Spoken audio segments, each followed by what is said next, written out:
that? God is good. And all the time.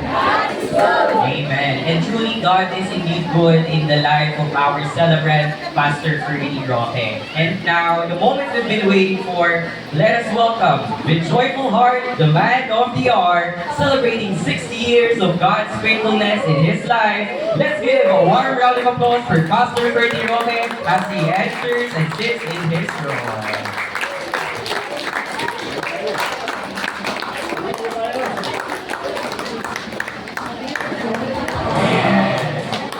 God, accompanied by Sister Ernie. Yes.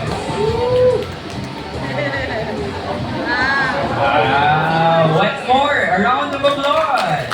Amen. Ayan. And this afternoon, no, ang ina-expect po natin ay lahat tayo ay mag-enjoy. Can I hear aloud, amen? Amen. The loudest you can, amen? Amen. And with that, I want you all to sustain that energy. Later on, we will get to hear messages, testimonies, and even games. So magkakaroon din po tayo ng mga palaro later. So ready up your Bible game because later we will have our Bible quiz. And with that, at this point, let us be inspired by a short exhortation for our one and only Reverend Janet Saldipia. Let's give her a warm round of applause.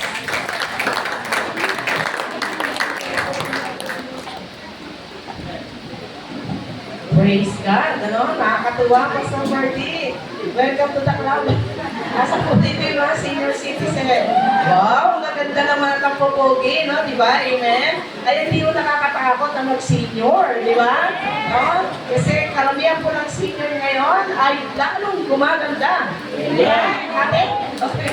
O, di mo si ate, o, kapag naman senior citizen siya ay hindi mo makikitaan ng kanyang, sabi nga natin iba kasi mga senior ng araw atin, diba?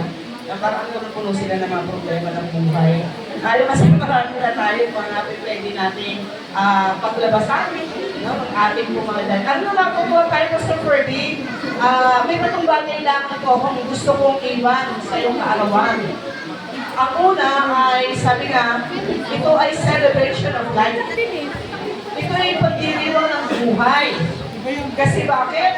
Dahil hinayaan ng Lord na makarating pa siya ng 60 years old. Kasi sabi ng Bible sa Genesis, ang tao daw mabubuhay lang po ng 120. Pero si Pastor Ferdy, 50%. 50%. Akala mo 20% lang, no? 50% po, nakarating na po siya doon, no? Amen. At nakakita po natin, si Pastor Ferdy ay malakas, malusog at pogi-pogi. No? Ibig sabihin, presence of God inside. Yan daw ibig sabihin ng pogi. Andun pa rin ang presence ng Panginoon. Kaya, lahat po tayo na nagsasabi ko lang sa amin, nung araw, lagi sila sabi na magtatanda, pag tayo nagkakaarawa o birthday, ipagsimba mo na lang yan. Kaya sila nakakalitan. Gusto ka ng bagong baro, magsimba ka na lang. Pero alam nyo, hindi dapat ganon. Dapat kapag tayo nagkakaroon ng kaarawan, ay kailangan natin ipagdiwan. Kasi bakit? Nandito pa tayo sa mundong ito. Di ba? Binigyan pa tayo ng pagkakataon ng Panginoon na itama kung may mali. Di ba? At i-improve ang mga bagay pa na dapat natin gawin. Amen, Pastor? Ayan, natutuwa tayo. Para baka natin ng Panginoon. Kailangan i-celebrate natin yan. Dahil siya po ay nasa 60 years old na hindi natin ikinahihiya. No, dapat very proud tayo. Praise God. Pangalawa, celebration po ng Thanksgiving. No? Pasasalamat. Pero from the day 1 hanggang ngayon, makita po natin yung gabay ng Panginoon. Diba?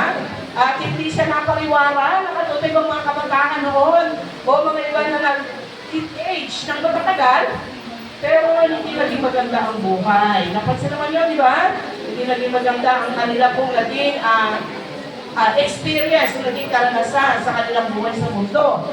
Pero si Pastor, nakakatuwa, nagpapasalamat po tayo.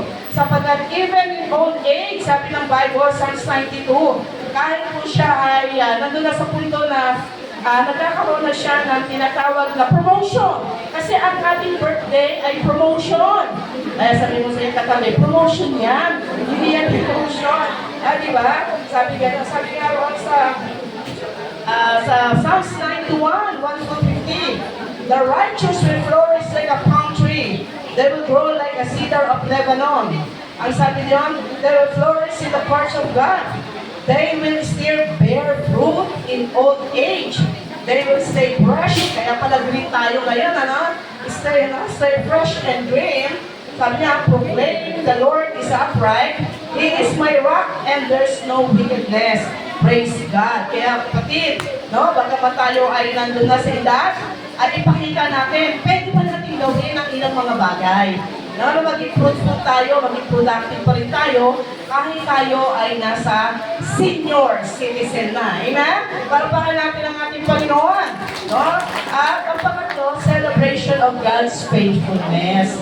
Diba? Sabi nga ng Panginoon sa kanyang salita, na doon sa Deuteronomy 7:9, know therefore that the Lord your God is a God, He is faithful God, keeping His covenant of love to 1,000 generations of those who love Him and keep His commandment. Ang ibig sabihin niya, ano man na nangyari sa buhay natin, maraming pas, maaaring hindi naging maganda, maaaring din nangyari na nga kung saan ay masasabi natin na medyo nagdulot ng pain o anything na pagsubok, pero makita natin naging tapat ang Diyos sa Kanya, sa Kanyang asawa, sa Kanyang anak, sa Kanyang ministeryo na binigay ng ating Panginoon. At ang sabi ng Panginoon, sa Nildan, dahil naging tapat ang Diyos, kahit hindi tayo tapat, Kanya pong tutuparin ang Kanyang tipan sa iyo na may pag-ibig hanggang sa kaapu-apuhan mo.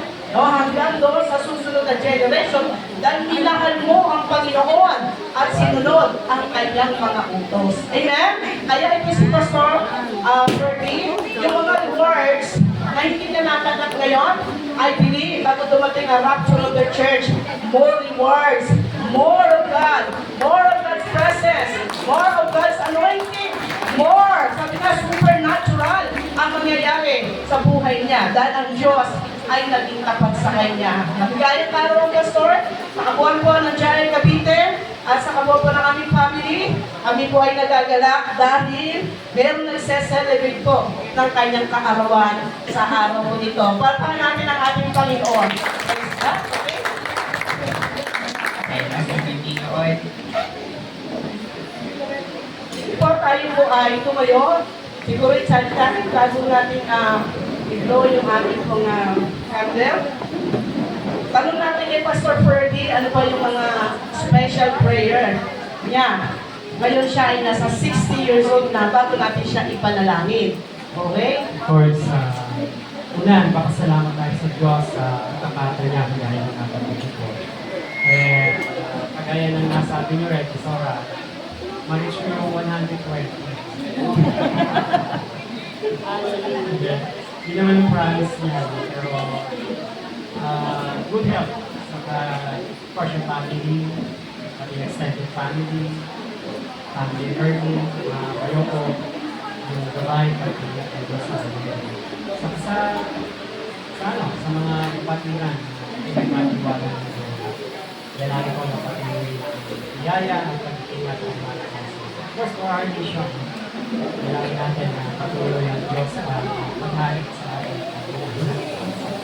Amen. Kasi Pastor Ferdy ay Diyos at bayan talaga. Kaya, kala ko nung pagdating ito, may sibak. Okay, sige po tayo po manalangin. Let us close now our eyes, no? At ating po itoon ang ating mga kamay sa kapatid po natin ito. Na ngayon ay sabi ka ng Biblia, this is the day that the Lord is made. And we will rejoice and be glad in it. Panginoon, itinutuon po namin ang aming mga kamay sa buhay ng lingkod mong ito.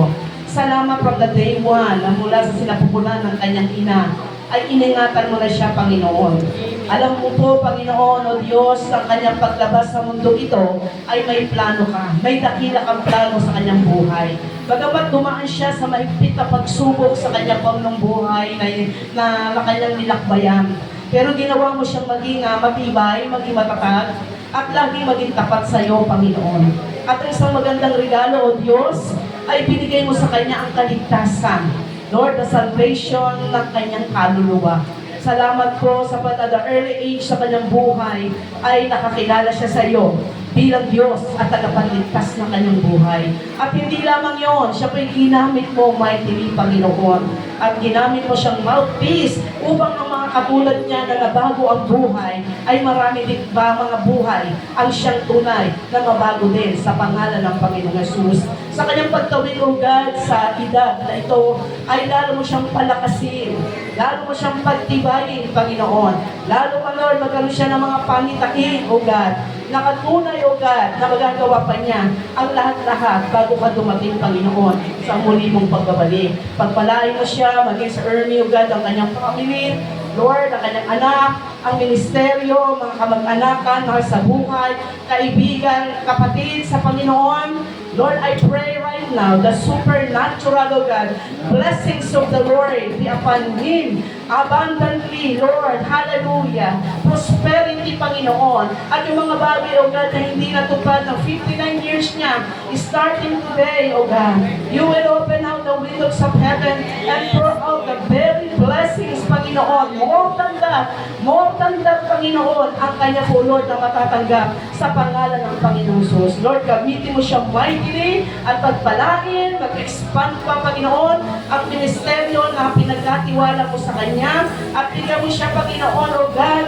ng mga matatapat na mga manggagawa sa umasan upang makasama niya sa pagpapagalaganap ng iyong buhay at banal na salita. Ingatan mo, Panginoon, ang kanyang kalusugan, inayo mo siya sa sakit at karamdaman, winawasak namin ang espiritu ng sakit, karamdaman, premature death, aksidente, at mga bagay na gawa ni Satanas in Jesus' name. Kundi ma-enjoy niya ang longest satisfied life, O God, in Jesus' name. At lalo-lalo maranasan niya ang siya po, Panginoon, O God, ay laging nagagalak, natutuwa, puno ng kapayapaan, dahil tunay, Lord, yung promotion na yon ay iyong ipagkakaloob sa iyong lingkod na ito.